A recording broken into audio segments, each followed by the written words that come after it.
Apa hari ini masih hangat tentang pesulap merah dan Udin Samsudin? Kalian pada sadar gak sih bahwa antara pesulap merah dan Udin Samsudin banyak melakukan kesalahan yang seharusnya tidak mereka lakukan? Hari ini, saya akan membongkar kesalahan masing-masing dari mereka.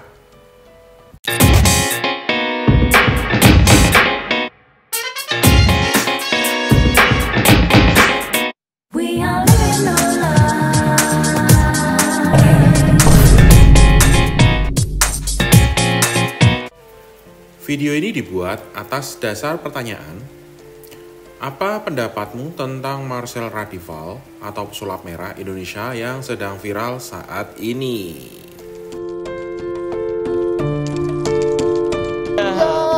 Tapi kita belum tahu nih posisi pas padepokannya di mana. Mending kita tanya aja. Langsung aja kita tanya-tanya warga sekitar ya. Kali aja ada yang tahu dan bisa bantu.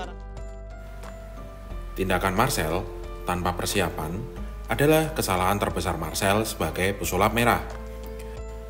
Datang ke tempat padepokannya Udin tanpa survei terlebih dahulu, bagaimana sikap tetangga, bagaimana masa di sana, ada ormas gak yang jagain padepokan, gimana akses jalannya, gimana exit plan-nya jika ada sesuatu. Sayangnya, entah belum terencana atau malah tidak terencana dengan baik, Marcel justru datang dan sempat selfie-selfie sama warga dan berjalan cukup jauh, sekitaran kurang lebihnya 20 meter dari jalan utama jika dilihat dari footage videonya ini.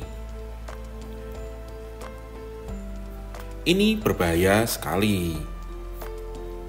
Marcel juga seperti lengah, datang dengan kereta dan ke lokasi dengan taksi online. Ini kembali berbahaya. Jika terjadi apa-apa, Marcel nggak bisa langsung masuk ke mobil untuk berlindung atau kabur. Seharusnya lebih baik paling tidak sewa mobil dulu. 1 hari survei, 1 hari ke lapangan. Dan jika ada indikasi ormas di dalam yang mengancam, Marcel bisa laporan polisi dulu nih dan minta perlindungan. Seharusnya Marcel tidak gegabah dengan cara pakai taksi online. Karena dalam kondisi ricuh, mau lari juga nggak bisa. Karena itu di kandang orang. Mau pesen taksi, apalagi. Bisa kabur kan taksinya, kalau lihat kegaduhan kayak gini.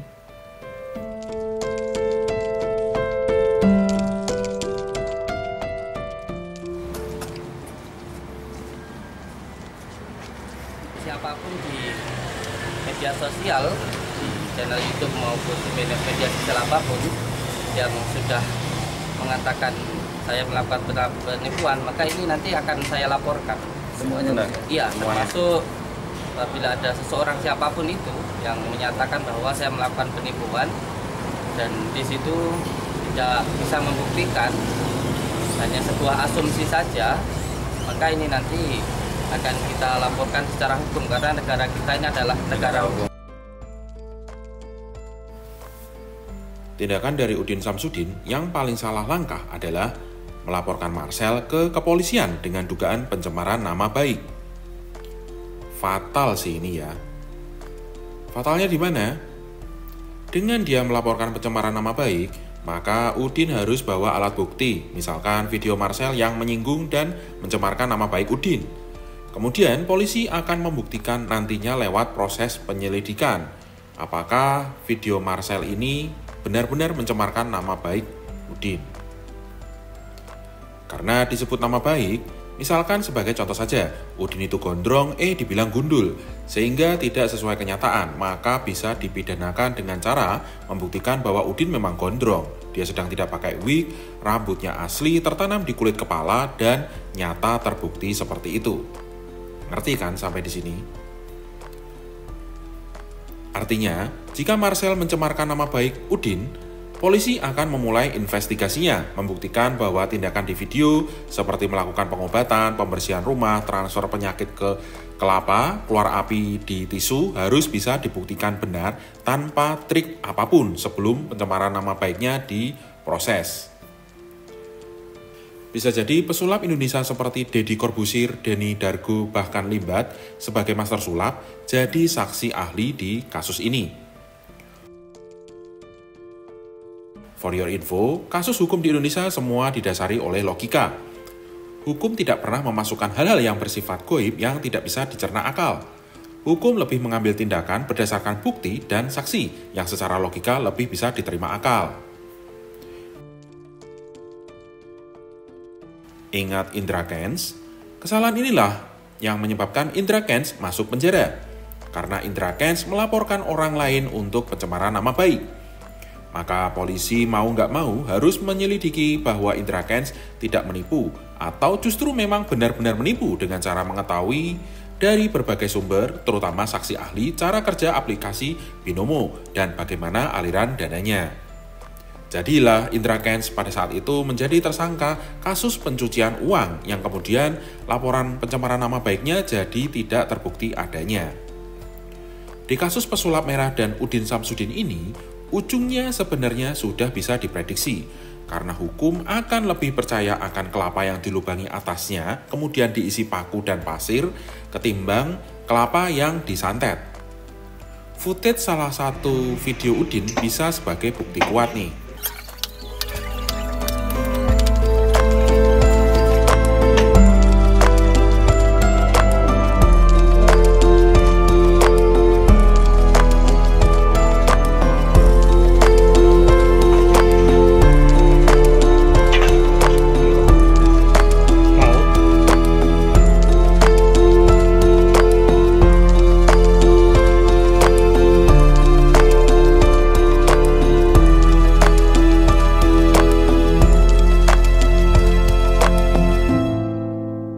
Saya minta KTP-nya.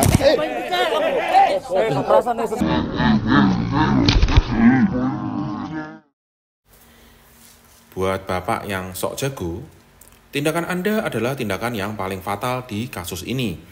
Bahkan ada videonya ya yang bisa dijadikan bukti. Anda bisa dikenai hukum pidana penyerangan dan kekerasan. Hukumnya berbunyi seperti ini. Barang siapa yang di muka umum bersama-sama melakukan kekerasan terhadap orang atau barang, dihukum penjara selama-lamanya 5 tahun 6 bulan.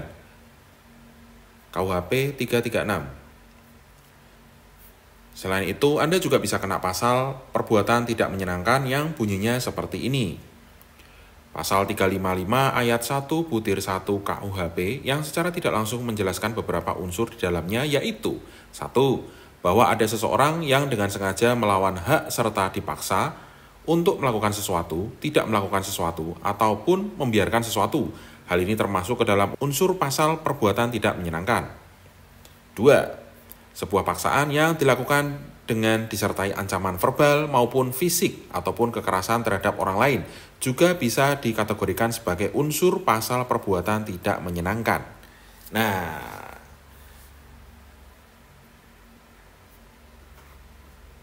Pak Jago, Anda terkena di poin nomor 2. Jadi pusing sendiri kan ya? Lain kali dipikir-pikir dulu deh kalau mau jadi jagoan, karena hukum mengintai Anda.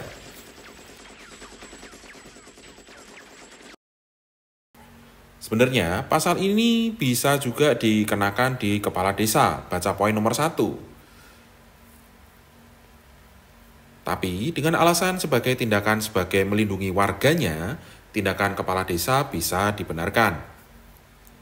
Anggap saja Pak Kepala Desa ini nggak kenal pesulap merah. Tentu ada orang asing pakai baju merah dan wig merah ribut-ribut di area yang dia pimpin atas dasar laporan si Udin yang kebetulan ketemu di jalan.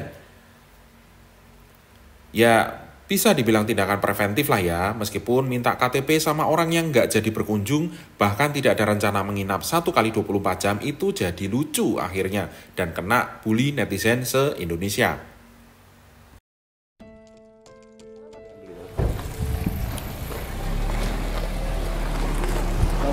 Assalamualaikum. Waalaikumsalam. Michelle? Yuk. Saya Priyana, Michelle. Marcel. Anda ngerepotin aku aja bener. Kenapa ngerepotin? Kabar lah. Saya udah kabarin. Kapan? Hah? Kapan? Ya ke admin saya nanya. Kabarin, aku ada kepentingan jadi. Ya udah nggak apa. begini. Ya biar ada kerjaan lo, Pak. Loh, emang gimana kamu bilang penghinaan itu namanya? Ya, enggak, biar Emang aku nggak punya ketemu kerjaan saya apa? lo. Biar ketemu saya lo. Kamu kan sudah bilang sama saya. Apa? Di WA itu kan sudah bisa. Apanya? Lah kenapa nggak janjian sama saya? Janjian apanya? Loh, janjian ke sini dong. Loh kan katanya semua, kan saya urusannya sama Mas Udin. Tapi Udin ini, Padepokan ini kan juga jadi urusan saya. Iya kan kata Bapak kan untuk Karena urusan ada hukum.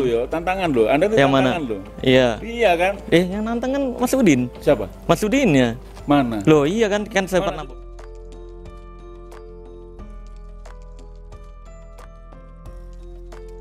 Pertama-tama, mari kita lihat hak pengacara di Indonesia.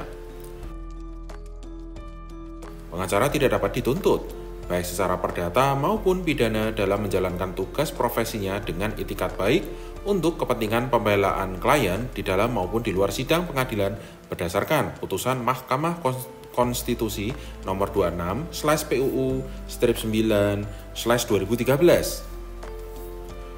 Sesuai pasal ini, tindakan pengacara Udin tidak bisa disalahkan karena dia sedang membela klien di luar sidang pengadilan.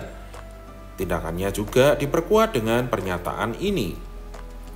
Jasa hukum adalah jasa yang diberikan advokat berupa memberikan konsultasi hukum, bantuan hukum, menjalankan kuasa, mewakili, mendampingi, membela, dan melakukan tindakan hukum lain untuk kepentingan hukum klien.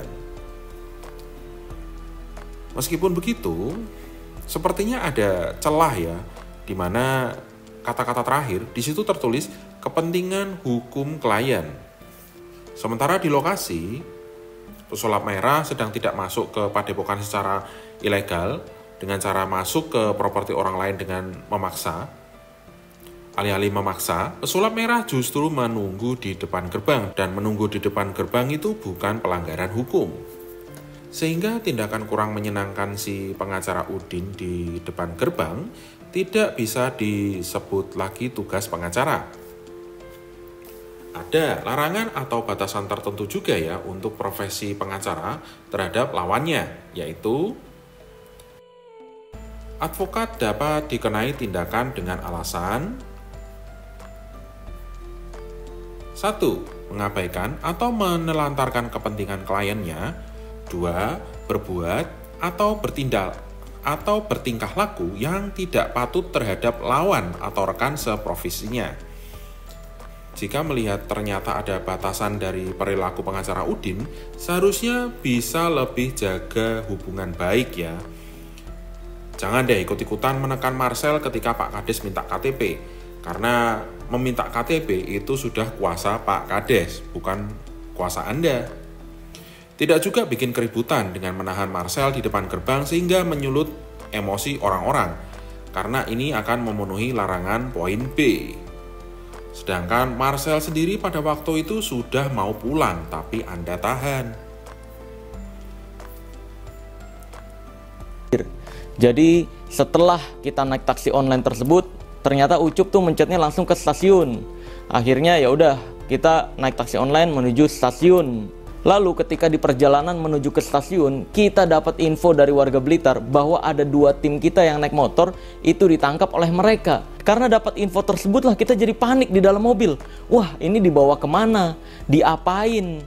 Terus siapa ini? Lagi nih, ketika teman Marcel yang bawa motor ditangkap dan ditahan, atau bahasa modernnya persekusi, seharusnya Anda sebagai kuasa hukum harus memberikan advice duluan untuk agar Udin tidak melakukan itu. Selain bisa menyudutkan Udin selaku kliennya di persidangan nanti, tindakan penangkapan dan penahanan ini bisa dilaporkan sebagai penculikan.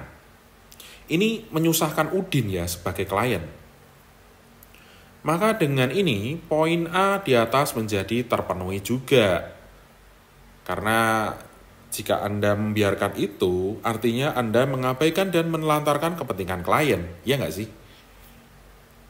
Terakhir, dengan ini kita semua jadi tahu ya, masyarakat Indonesia ini makin cerdas, generasi muda makin pintar, dukun-dukun berkedok agama jadi bingung karena triknya terbongkar oleh Marcel. Ya paling enggak mereka harus belajar lagi yang lebih banyak, trik yang lebih canggih, yang susah ditebak dan Marcel pun tidak tahu. Wow, ayo dukun, berjuang, kamu bisa.